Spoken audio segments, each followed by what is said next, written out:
baan haystaa labadayda wiilsa nabiga ciise oo ku dhashay ayaan ku dhalay midna laygama dhalin soo nabi marka maanta say ku yihiin allah khalq rabbi ba og hada gaari ma sha Allah ya kuma kitaabada Sweden gube kitaabada ilaahay waa hadal aan maqlayo ma aragtaa arrinta kala arba leeyahay waxa leeyahay meeshan muslim degana maanta waxa lagu muslim degana oo islaan ma degana oo qabiilkaada wax aad ma jooga magaalada daarad wax la ma joogo oo ma joogan eerid halkaas aan deganahay miyaamsa magaalada oo dhan oo human ba ahanba waa hooyo Soomaaliyeed sida hordhacaad ku daawateen oo ku sugan wadanka Sweden ama qurbaha waxay ka sheekeynaysaa in 3 wiil ama 2 wiil oo iyadu ay dhashay ay markaasi cidna ka dhalin macnaha taa ereyga waxa uu yahay in aysan caruurtan wax aaba ah uusan ka dhalin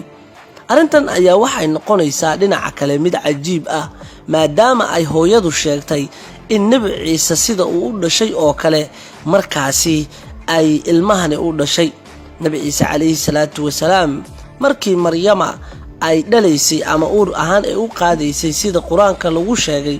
waxa lagu afuufay ruuxda iyadoo sidaasna ay ku qaaday uur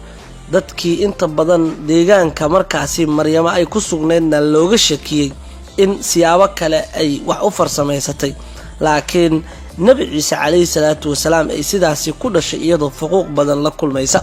hadaba hooyadan ayaa waxa ay sheegtay in ay iyadu ku dhashay 2 canug ama 2 wiil oo iyadu dhashay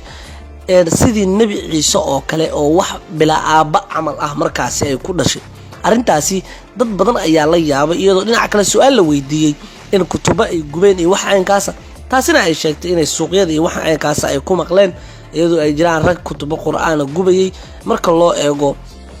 dhinaca markaasi wadanka Sweden hadaba waa wax la yaab leh in qof uu yiraahdo waxaan ku dhalay sida nabi ciise oo kale dunida imaka aynu joogno hadaba muuqaalka hadii aad daawatay oo aad aragti marka ay kugu jirto qeybaha hoose in nagula wadaag waa mahadsantiin waa ku mahadsantahay daawashada muuqaaladeena